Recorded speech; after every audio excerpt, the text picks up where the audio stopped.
Welcome to Psychology the Daf. We are in Gemara Pesachim, Daf Pei Gimel, and today we're going to talk about anger.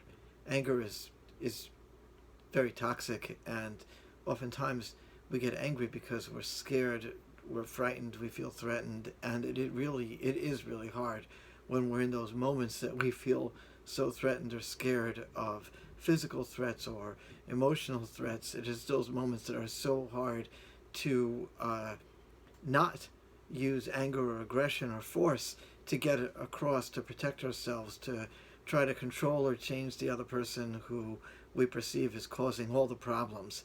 And the antidote to anger is curiosity, and we're going to talk about that today in our Gemara, because the Gemara on the top of Amud Aleph tells us about a disputation that occurred between Aaron, Moshe, Elazar, and Isamar. Now, this was after the death of Nadav and Avihu, and there was a sacrifice that remained uneaten, and Moshe was concerned and even angry that the sacrifice was not consumed, and he feared that this would be another major misstep that could lead to more divine wrath. I mean, was it not bad enough that Nadav and Avihu were annihilated?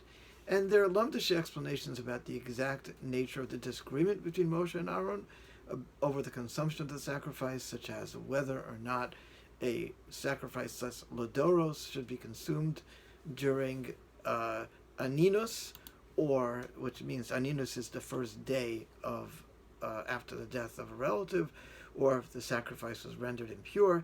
Anyway, there's a lumdish discussion about what was going on. But today, let's look at the emotional background. Now, this was indeed a tense moment in the leadership of the Jewish people. Aaron's two sons, at the most glorious moment of their career and the Jewish people's success, were instantaneously burned alive.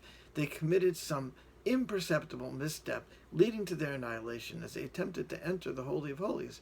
We're told the inquest around the uneaten sacrifice is one of the only 3 times that Moshe became angry, as we see in Vayikra Rabbah, Yud Gimel Aleph. So what was Moshe angry about? It would seem after Nadav and Avihu were tragically incinerated due to some lack of awareness of the severity of the holiness of the place that they were entering, history was on the verge of repeating itself.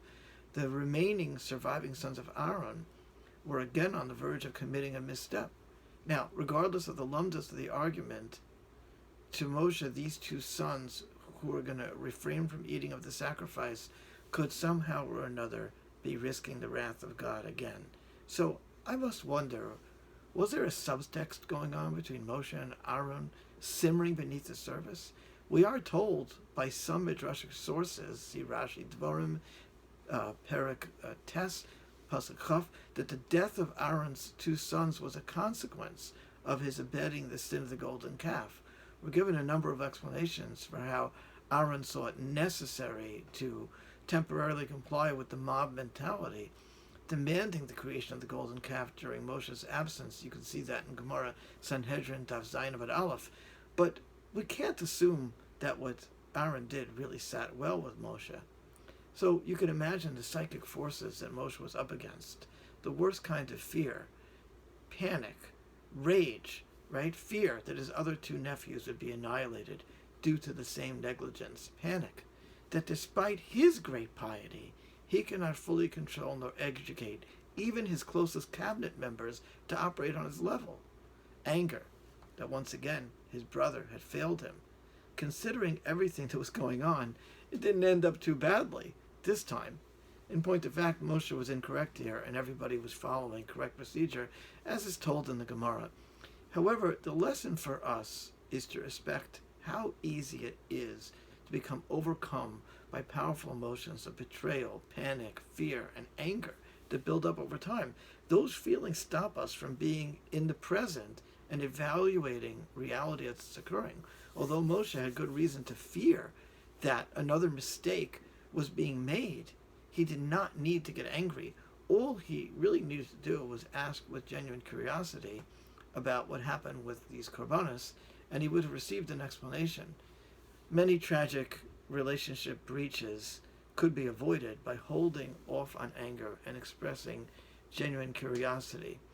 I must say, in my own life, I can think of many situations where I caused long-term damage by failing to heed this advice. A wonderful example of this and how to use curiosity comes our way at the beginning of the Torah, when Adam and Chava ate from the tree of knowledge and were hiding because they were naked. Of course, God knew full well that they had transgressed. However, instead of ragefully castigating them, he begins with a question. Who told you that you were naked? Did you eat of the tree from which I had forbidden you to eat? That's in Bereshis Perek Gimel, Pasuk Yud Aleph. And Rashi tells us over there in Pasuk Tes that God did this in order to enter into a dialogue. What does that mean? It means that God could have thundered at Adam and Chava, letting them know everything they did wrong, but instead he engaged in a discussion to give them a chance to ponder what they did and possibly explain themselves. Who knows? History might have been different if they responded with greater remorse and less defensiveness. But the lesson is there regardless, that God gave them a chance to explain themselves and did not start out in a rage. When we are angry, our antidote to our anger is genuine curiosity.